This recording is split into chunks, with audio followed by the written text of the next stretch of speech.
வணக்கம். உலகம் முழுவதும் நிறைய இஸ்கான் கோவில்கள் இருக்கிறது நமக்கு எல்லாருக்கும் தெரியும். இன்னைக்கு நான் வாஷிங்டன் நகரத்தில இருக்கிற சியாட்டல்ல சமாமிஷ் ஊர்ல இருக்கிற ஒரு இஸ்கான் கோவிலுக்கு போயிருந்தேன். அங்க ஒரு பிரபுஜிய பார்த்தேன். அப்பதான் நிறைய விஷயங்கள் தெரிஞ்சுக்கிட்டேன். இஸ்கான்ல ஒரு பரம பக்தனா மாறுறதுக்கு 4 விஷயங்கள் முக்கியமா சொல்றாங்க. 1 நோ மீட் புலால் மறுப்பு.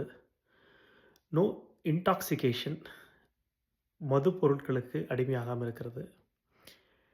நோ இலிசிட் செக்ஸ் தவறான உடலுறவுகள் இல்லாமல் இருக்கிறது. நோ கேம்பிளிங் அப்படின்னு 4 நோ. அப்புறம் குறைந்தபட்சம் 16 மாலை ஜெபம், ஹரே கிருஷ்ணா ஜெபம் பண்ணணும். ஒரு மாலை ஜெபங்கிறது 108 முறை ஹரே கிருஷ்ணா சொல்றது. ஒரு நாளைக்கு குறைந்தது 16 முறை சொல்லணும் அப்படிங்கிறது தான் அவங்களுடைய விதி. இப்படி 4 நோ, 16 மாலை ஜெபம் பண்ணுறவங்க தான் ஒரு இஸ்கானுடைய டிவோட்டியா, ஒரு பக்தனா, பரம பக்தனா மாற முடியுது. இப்படி நிறைய பேர் இந்த ஊர்லேயே அந்த இஸ்கானுடைய பக்தர்களாக இந்த நடைமுறையை கடைபிடிச்சிட்டு இருக்காங்க.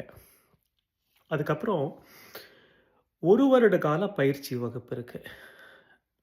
பக்தி சாஸ்திரி அப்படிங்கிற ஒரு பயிற்சி. அது பகவத்கீதையை முழுவதா படிக்கிறது. ஈஷோபனிஷத்தை முழுதா படிக்கிறது. அப்புறம் நெக்டர் ஆஃப் இன்ஸ்ட்ரக்ஷன் அப்படிங்கிற அவங்களுடைய ஒரு புத்தகம். நெக்டர் ஆஃப் டிவோஷன் அப்படிங்கிற ஒரு புத்தகம். இந்த 4 புத்தகங்களையும் படித்து தேர்ந்தவர்களை பக்தி சாஸ்திரி அப்படின்னு அழைக்கிறாங்க. இப்படி 1 வருட கால பயிற்சியை முடித்து அதுக்கப்புறம் கோவில்களில் சேவையை செஞ்சு முழு பக்தியோடு இருக்கிறவங்கள 2வது தீட்சை கொடுக்குறாங்க. அது இதில் தேர்ந்தவர்களை அவங்க பிராமின் அப்படின்னு சொல்லி காயத்ரி மந்திரத்தை கொடுத்து அவர்களுக்கு பூணல் போட்டு அவரை பிராமணர்களாக மாற்றுகிறார்கள். இதில் என்னென்னா, இந்த கௌடிய வைஷ்ணவன்னு பேர் இது.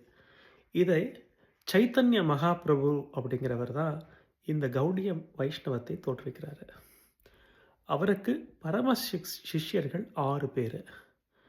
அதில் சனாதன கோஸ்வாமி அப்படிங்கிறவர் தான் இந்த பிராமணனை யாரும் பிராமணனாகலாம், பக்தி தான் முக்கியம், மனசாலும் அவருடைய செய்கையிலாலும் தான் ஒருவர் பிராமணனாக ஆகிறாரே தவிர பிறப்பால் அல்ல அப்படின்னு சொல்லி 1400களிலேயே புரட்சிகரமாக இதை சொன்னதும் இல்லாமல் செய்து நடைமுறைப்படுத்தி